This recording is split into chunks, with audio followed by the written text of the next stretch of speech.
Assalamualaikum warahmatullahi wabarakatuh. Sobat misteri senyum mencekam. Cerita misteri memang asik untuk dinikmati, khususnya bagi Anda yang suka dengan cerita-cerita misteri dong ya. Nah, untuk kesempatan kali ini kami akan berbagi sebuah kisah nyata misteri yang berjudul Diculik Wewe, Penunggu Pohon Nangka. Cerita hantu Wewe Gombel ini merupakan kisah yang dialami oleh tetanggaku waktu masih di desa dulu. Namun sebelumnya perlu kita ketahui bahwa Wewe Gombel adalah sejenis hantu jin berwujud sosok wanita dengan rambut panjang. Penampilan khas dari jenis hantu ini adalah payudaranya yang besar dan menggelambir hingga ke bawah. Pada masa lalu ketika masih banyak halaman luas dan pepohonan yang besar serta rimbun, Wewe Gombel diyakini tinggal di atas pohon-pohon besar seperti pohon nangka, beringin, cengkeh, dan lain sebagainya. Masyarakat Indonesia memang akrab dengan cerita misteri terkait dengan sosok Wewe Gombel ini. Di beberapa daerah, hantu ini juga dikenal dengan sebutan Kolong Wewe. Dahulu kala ketika kampung saya masih sangat banyak halaman kosong yang ditumbuhi pohon-pohon besar seperti pohon nangka, cengkeh, durian, beringin, dan juga hutan bambu. Sosok Wewe Gombel kerap dikabarkan menggondol atau menculik anak-anak yang sedang bermain. Hal serupa dialami oleh teman saya Suparman. Saya masih ingat, ketika itu saya masih duduk di bangku kelas 2 SD, satu kelas dengan Suparman. Suparman merupakan teman saya yang terkenal akan kebandelannya. Ibarat pepatah, pantang pulang sebelum petang. Namun naas, suatu hari sewaktu kami bermain di kebun pinggir kampung hingga larut petang, Suparman digondol Wewe Gombel. Cerita hantu digondol Wewe Gombel penunggu pohon nangka ini bermula ketika kami sedang asik-asiknya bermain tembak-tembakan. Tidak seperti anak-anak zaman sekarang, waktu itu kami bermain tembak-tembakan tidak menggunakan mainan modern yang dibeli dari toko seperti saat ini. Namun tembak-tembakan atau pistol-pistolan ini kami buat sendiri dengan menggunakan bambu berukuran kecil serta pengungkit berupa belahan bambu yang dibentuk sedemikian rupa. Sementara untuk peluru yang kita gunakan ialah pentil buah jambu. Singkat cerita, sewaktu kami bermain tembak-tembakan dan melawan kelompok teman lain, yakni Roni dan Bambang, kami kehabisan pentil buah jambu sebagai pelurunya.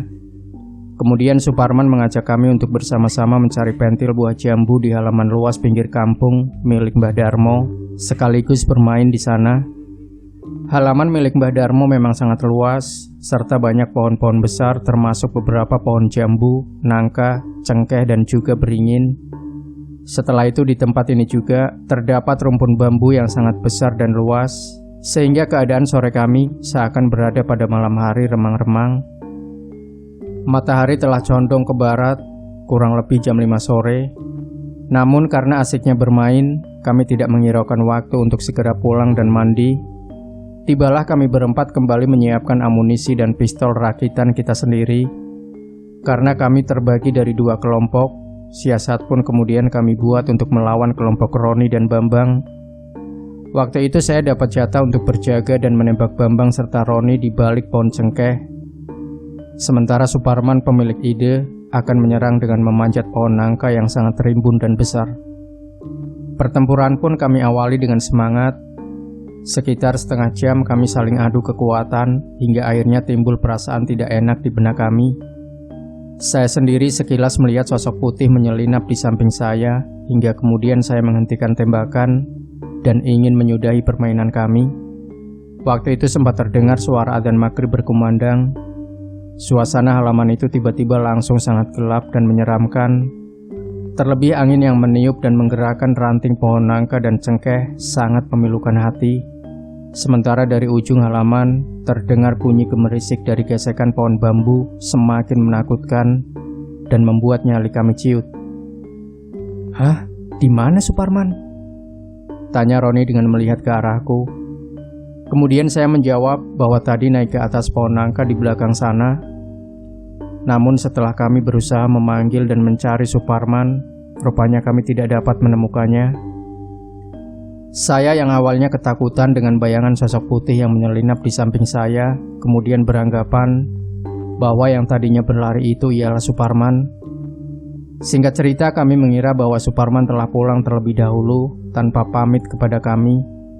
Karena Suparman memang sangat iseng dan suka ngerjain temannya, akhirnya kami bertiga pulang ke rumah masing-masing. Setiba di rumah dan mandi, tiba-tiba Pak Hardi, ayahnya Suparman, datang ke rumah saya dan menanyakan apakah Suparman ada di sini.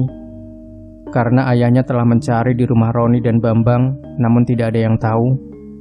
Dari situlah tiba-tiba cerita hantu di gondol Wewe Gombel penunggu pohon nangka jadi kisah nyata. Kemudian saya menceritakan terakhir kali bersama Suparman. Kepanikan dan kekhawatiran sangat terlihat di raut wajah Pak Hardi yang kemudian bergegas menemui kepala RT di wilayah kami. Tak lama kemudian, warga sekitar telah berhamburan keluar dan berkumpul ke rumah Pak Hardi dan menanyakan awal mula kejadian tersebut. Saya yang sedang mengerjakan PR di rumah tiba-tiba dipanggil ayah saya untuk ikut ke rumah Suparman, menceritakan di mana terakhir kali bersama Suparman pada orang-orang yang berkumpul di sana. Tak lama kemudian Mbah Joyo yang merupakan sesepuh di kampung kami menyimpulkan bahwa Suparman digondol Wewe Gombel. Warga yang ketakutan kemudian mengajak anak-anaknya pulang, kemudian para pemuda dan bapak-bapak kembali berkumpul, membawa lampu sentir dan obor, serta berbagai peralatan dapur seperti panci, ceret, mangkok, cobek, dan lain sebagainya. Dari panduan Mbah Joyo, kemudian para warga membunyikan peralatan yang mereka bawa dengan memukul-mukulnya, serta berjalan mengelilingi kampung kami sambil memanggil-manggil nama Suparman. Dimulai dari halaman milik Mbah Darmo, persis di bawah pohon nangka yang tadi sore dipanjat Parman. Setelah beberapa waktu dan sampai di ujung kampung dekat kuburan, tiba-tiba terdengar suara yang menyahut, "Saya di sini." Yang tak lain adalah suara Suparman. Kemudian para warga mencari dan memastikan dari mana arah suara tersebut. Akhirnya menemukan bahwa Suparman berada di atas pohon kelapa setinggi kurang lebih 7 meter. Tak banyak bicara, kemudian Mbah Joyo bergegas memanjat pohon tersebut dan menggendong Suparman dengan sarungnya dari atas hingga ke bawah. Saat itu terlihat Suparman sangat lemas dan tak sadarkan diri. Setelah mendapat perawatan dari keluarganya, akhirnya ia bercerita bahwa dirinya diajak seorang ibu-ibu bermain ke rumahnya dan tidak boleh pulang hingga ia mendengar panggilan dari orang-orang sekitar sambil membunyi-bunyikan sesuatu. Ketika ia menyaut, baru ia tersadar jika berada di atas pohon kelapa dan tidak bisa bergerak karena terjepit rimbunya daun serta buah dan manggar pohon kelapa.